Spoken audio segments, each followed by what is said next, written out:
Well, hello there, it's Chris again, and I do mainly tech reviews of gadgets, especially camera gadgets. And for today, I've got this Fuji X30. It's I've got a Fuji X100V, but I thought I decided to try this out, mainly because of the aesthetics, how it looks like. It looks pretty cool, right? The silver top, the black body, and the Garis half leather case. Now this camera, I would say I've been using it for the past week, and it's not the sharpest. Doesn't have a big sensor. I think it has a 2/3 sensor, 2 out of 3, right? So it's even smaller sensor than my Sony ZV-1, which I'm using to record this video.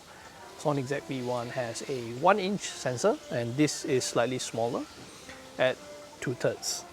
So it's not even micro 4/3, this is even smaller. So it's 2/3, 1-inch, and then 4/3, and then APS-C. I don't have a full frame yet, but I do have this 2/3 and 1-inch and 4/3 and APS-C. So why did I buy this? I think I just wanted to have a camera that I can be rugged with, and this is quite heavy, right? I think it's as heavy as my X100V, so it is pretty hefty. Feels very solid, and it has all the dials like a traditional film camera. So that was appealing to me, and I think it looks really retro and nice. I've got this used for about 200 Singapore dollars, so that's about maybe 150 US dollars. I got it cheap because it has one problem, and that problem is the LCD screen, where it has quite a heavy vignetting at the sides. I can crank up the LCD brightness to +4, +5, but it's not really usable in bright daylight. Right, I'll show it to you. So if you turn it on, it's pretty cool. So unlike any other normal digital cameras, to turn it on, you need to twist the lens, and then this turn on. But I must say that the battery here can last quite long compared to X100V. You see here? Not sure whether you can see, but yeah, you can see that the vignetting around the sides, it's quite dark, so I can't really tell. So this is at, I didn't crank up the brightness yet, so that's still at 0.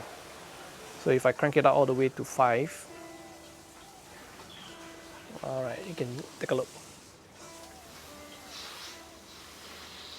Yeah, so that's the only thing. That's the only thing bad about the camera that I got used. But the EVF is pretty solid. It's still very bright, very usable.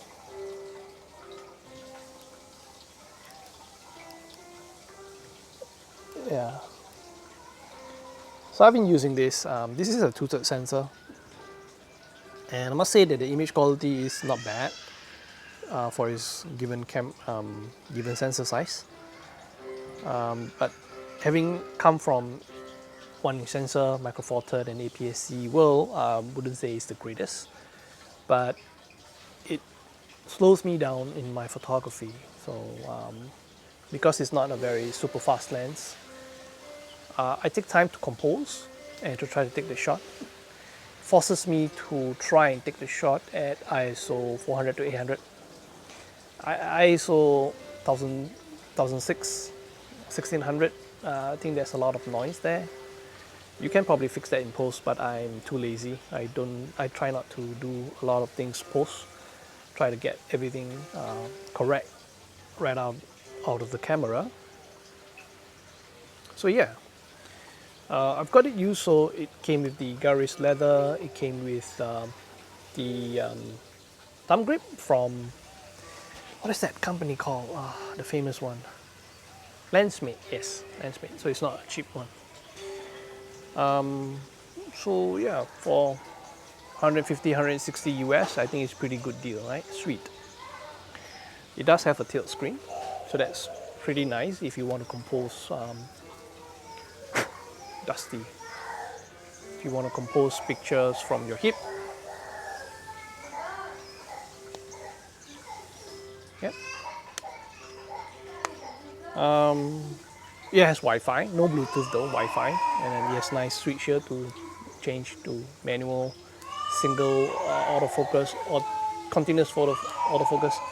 Yeah, you can forget about continuous autofocus. This is nothing compared to the X100V or any of my Sony cameras.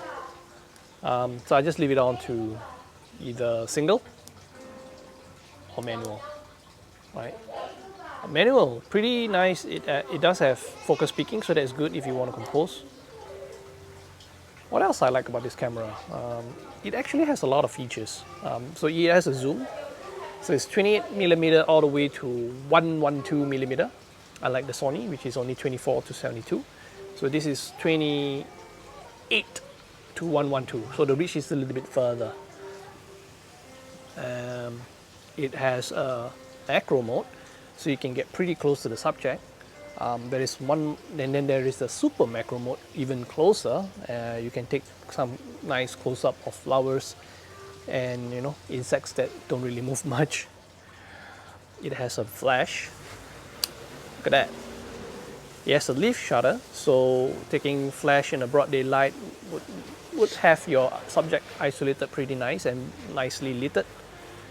I'll show you some sample pictures of what I took yesterday night, and you be the judge to see if this is a truly beautiful camera or not.